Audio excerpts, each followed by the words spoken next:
Hey everybody, welcome back to Generation X.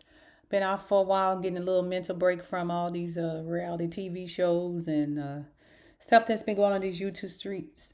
I like to have a fresh mind when I make commentary, and just like to do my own thing. I try not to listen to too many other people's opinions so I can voice my own because I dare to, get accused of copying or anything like that. So, with that being said, I'm going to make this one a little short. I just wanted to talk about, I just caught up on the Real Housewives of Potomac. Lord have mercy. Mia, Mia she's a different kind of animal. She really is. She's different for sure. I'm just trying to figure out who is the daddy. Who is the daddy, Mia? Is it Ink? Is it Gordon? Who's the daddy? It's none of this is making sense. So as I watched it, I started thinking to myself, so I am crystal clear on what Mia's expectations of Gordon is. You just left this man. He moved out, y'all separated, I guess, going through the divorce. On top of that, during the reunion last year, you piled on the fact that Gordon may have some type of bipolar mental health issues that he's dealing with. You told the whole world that. Then you told the whole world that Gordon may not be your baby's daddy, the youngest boy, the little boy that you have. That it may be somebody else. Now you did all of that on national TV. I don't know if you understand how humiliating that has to have been for Gordon. I don't even know if Gordon understood how humiliating that it was until maybe he sat back and thought about it. Because it seems as we fast forward to today, you and Ink are just living your best life, going everywhere together, posting up, I guess, on social media. I've seen a few pictures flying around and just happy. And you don't have a care in the world for this guy that you supposedly have at least one and allegedly a second child by, that y'all spent over 10 years married, that he has taken care of you. You claimed you knew him before y'all got married because he was a regular at the club he was working at. So for whatever reason, that man gave up everything. His wife, apparently he was married when you met him. He divorced his previous wife to, I guess, ride off into the sunset with you. And it seems to me the whole time he was plotting, because I remember the first season you was on the show, and I don't remember what episode one, between the first two or three episodes, you admittedly told Robin and Giselle and the rest of the crew that you married Gordon for his money. That's what you told everybody. So that's out the window. You were a trophy wife. So that cat is out the bag, as they say. So you knew what you was getting into. Knew what you was getting into. You knew this man was 30 plus years older than you, but that lifestyle you wanted bad enough that you would sit there and stay with this old dude, break up a family, and thought you was going to win. I always say you can't win playing dirty. Nene Leakes used to say that. But I say you can't find happiness making other people miserable. So Gordon's ex-wife or ex-family that he left for you probably was hurt and miserable when you did that. And now you ran over there trying to find your happiness. It doesn't make sense, because we always surround our happiness around money, money, money, money. Money don't make you happy. I know we needed to live. Don't get me wrong. I'm not arguing about that. So fast forward this episode, you got Gordon in the kitchen with Ink and the kids and you, and then you shoot the kids off to their bedroom. And you think that this man's going to continue this, having a threesome slash family, the husband, the boyfriend, and the wife. And it's okay for everybody to co-parent. But, if that's the case, you end up being with Ink and the child is yours, but the other child is his. I get it. So you're trying to develop this relationship, but you're not giving this man any damn time to heal. This is all new to him. And maybe they new to you because apparently you and Ink been running around these streets doing your little thug dizzle, as you young people call, I don't know, the terminology I use today. You've been out here thoughting. behind Gordon's back the whole time. But of course, you said you and Gordon had an agreement if he couldn't do what he needed to do to satisfy you, that you could go and do it somewhere else. I don't know if I'm thinking you and Ink set Gordon up, like he was easy prey. Because it seemed like the whole time you've been married to Gordon, you and Ink have always been in contact.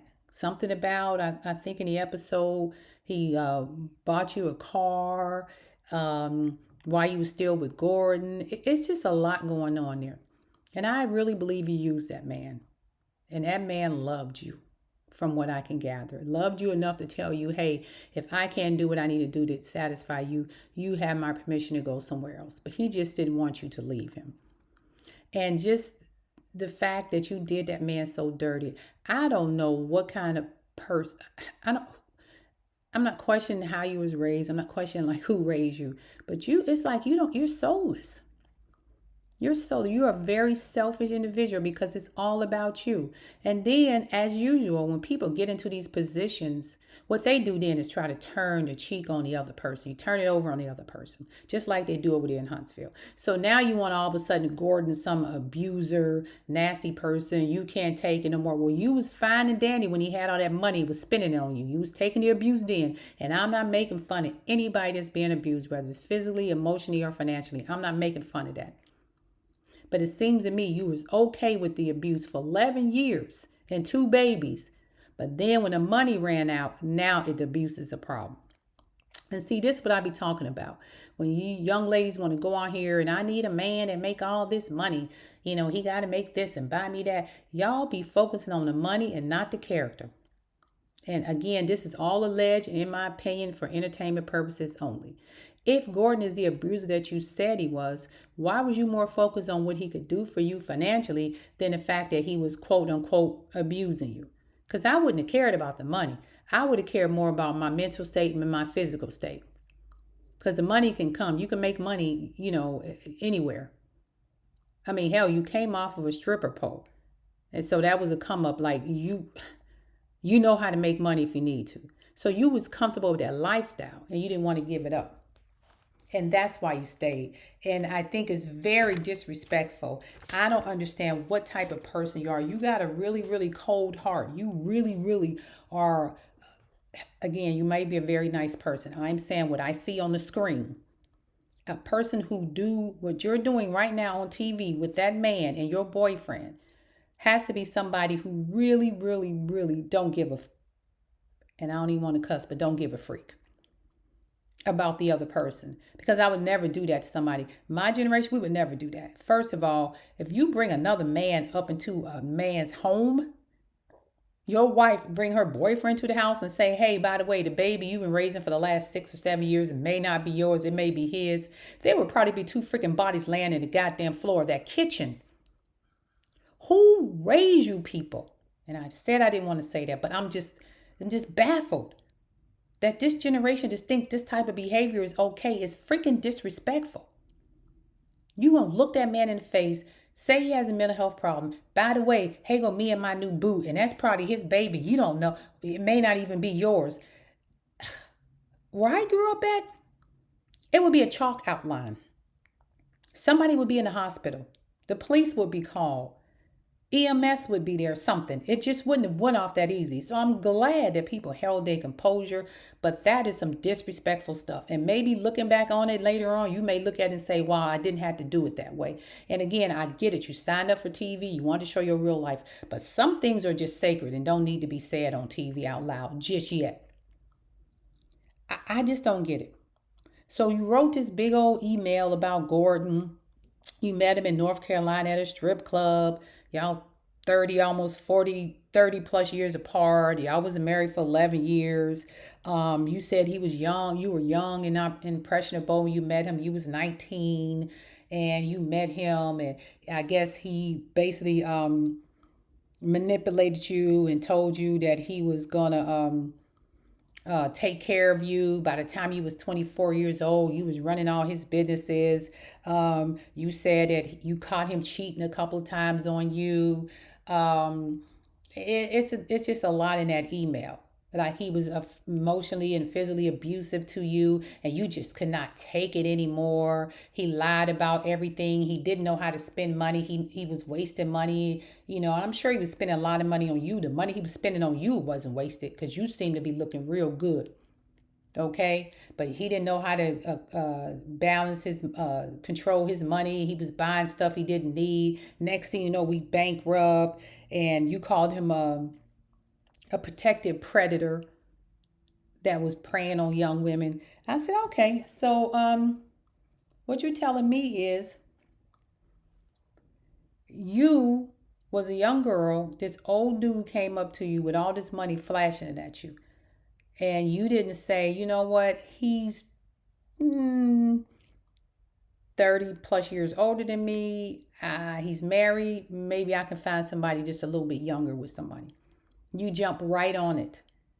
So just as much as he was manipulating you, so you say, you probably was manipulating him because he wanted a trophy wife. I haven't seen the wife that he left for you, but I'm sure she was maybe in his age group and he wanted somebody younger he can carry on his arm.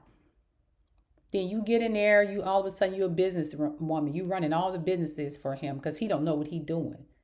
That's just odd to me because if you never had any history in running a chiropractic business, how all of a sudden within 3 or 4 years of meeting Gordon, you're running and opening shops all over the country. So you did learn something from him. He ain't just sit you around and abuse you and mistreat you and then teach you anything because you sure didn't learn that coming off the pole. And I'm not being rude. Again, that's what you said. You said you worked the pole. I'm just confused in my own brain how you thought it would just be a good idea for all y'all to be in the same apartment building, visiting each other like y'all cousins, or hey, that's my aunt lives downstairs and my uncle lives upstairs. That is your husband still currently because you're not legally divorced, and your boyfriend who you're bringing around your children, and I'm sure they eventually hear things. You're bringing your boyfriend around your children and your husband's there. You think kids don't pick up on stuff? They're looking around like daddy's not at the house. But mom got this guy every day, but she keeps telling him that's telling us that's her friend.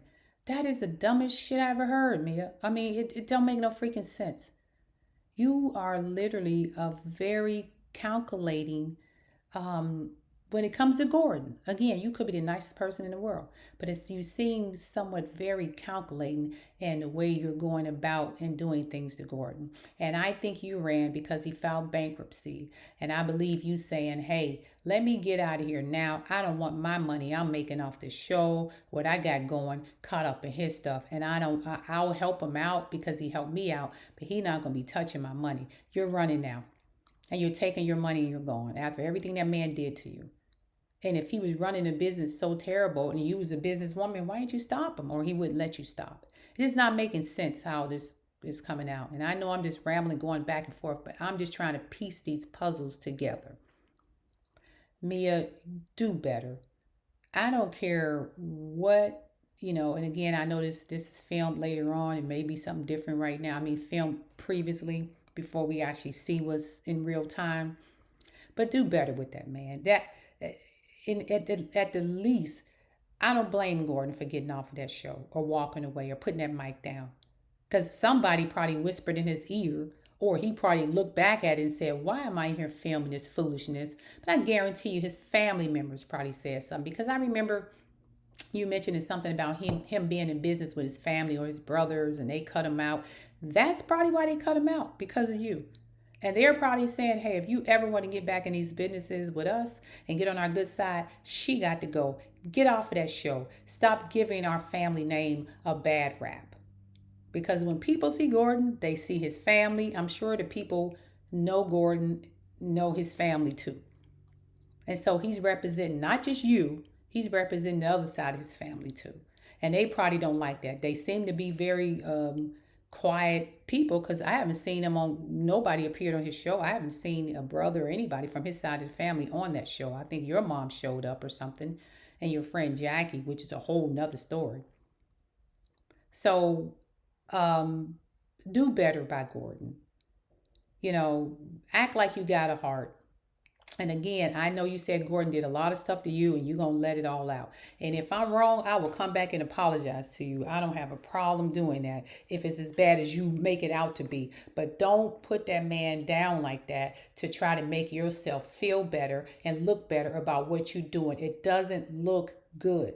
And I don't know what's wrong with you damn people today in this day and age, but I know where I come, my generation would have never did this crap. Y'all don't give. Yeah, we used to say the ink has not dried on the divorce papers before this person moved on. Y'all don't even wait for the papers to be filed. Y'all don't even wait for the divorce papers to hit the docket for the judge to review them before y'all snatching some damn body up. I've never seen anything like that, because that means if the people are still married, they have a chance to reconcile. But if I get in there fast enough and stop that from ever happening, Love and Marriage Huntsville, hey, I can get the person. And it seems like y'all, that's a new trend nowadays. Like Portia did it. I'm not understanding that.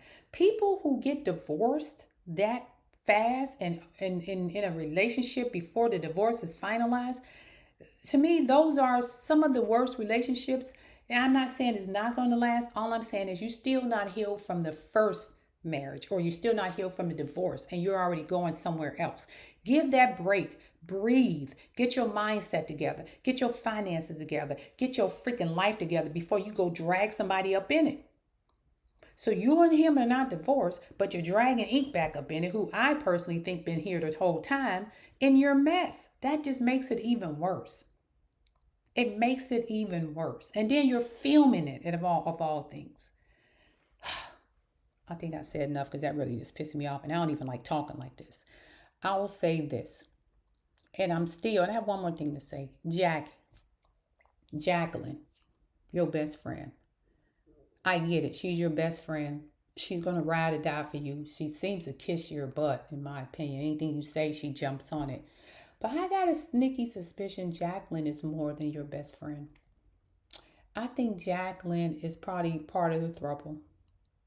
I think Jacqueline is the third wheel for you and Ink. And maybe Gordon wasn't the person who could meet the expectations that you and her have intimately. So you went back to Ink. Because Jacqueline hangs on. I mean, it's okay to have a good juju, a good girlfriend. You know, that's my bestie, whatever. Ain't nobody knocking that. We all have one. But she seems a little bit too into your business, a little bit too close, talking about she know what your things smell like and all of that. That's weird for me. My best friend don't know that. I don't, and never have, never will. Okay? Even sometimes if we go on trips together, I prefer a room by myself if I can. I like my space. We knock on each other's door in the morning if need be. Hey, going to breakfast? Let's go, whatever. But we don't have to sleep in the same room with each other if we don't have to. Now, if you're on a cruise, you in the same, I get it. Cruises, sometimes you have to have a person in the room with you. So I'm very suspicious of Jacqueline. I think it's more than a best friend thing. I think, really, in my opinion, I just think Jacqueline and her are in a relationship that they kind of do on the down low and nobody knows about. But Jacqueline has a significant other or whatever going on, and she's fixing that issue. And you had Gordon, and you fixing that issue. But I think Jacqueline is willing to do whatever you say. And if Ink says, hey, I want you and Jacqueline tomorrow, Jacqueline will be right there ready to go. I personally think Jacqueline probably in love with you. And that's a stretch. But it just seems like she's more to you than just a good female friend. It seems like she's more to you than that. It seems like she is literally obsessed or in love with you or something. It's just weird. I think there's more to that relationship than they are letting on. And it probably will all come out after this divorce. I'm sure they'll probably go online and start targeting each other, which I hate people doing that because, hey, keep your business to yourself. But for YouTubers and bloggers and stuff like that, hey, it's good for them because it keeps their channels going and they make money off of it. With that being said, I'm going to do probably another video later on. I've been out for a minute. I would love it if you would like and subscribe to my channel if you like my commentary. I definitely appreciate it. Again, still trying to grow my small channel. I am getting a few hits on my videos. I appreciate it. Today I was a little off my game, but I just thought that Real Housewives of Potomac was definitely I just something I hadn't seen in a while on a reality TV show. I'm just not used to seeing that. I mean, they got mess on these shows, don't get me wrong, but that right there, who's your daddy? Is it the husband or the boyfriend? That'll make sense. And with that, I'm gonna go ahead and check out. Again, my station is Generation X. I just give a perspective from my generation, how we handled things back then. That don't mean we was right, but it does look a little different than how we doing things now. Um, and that's kind of where I come from, just a Gen X perspective. If you like the channel, if you like the video, please subscribe, like my video. I definitely would appreciate it. And with that, I'm out. You guys have a great rest of your day. Bye.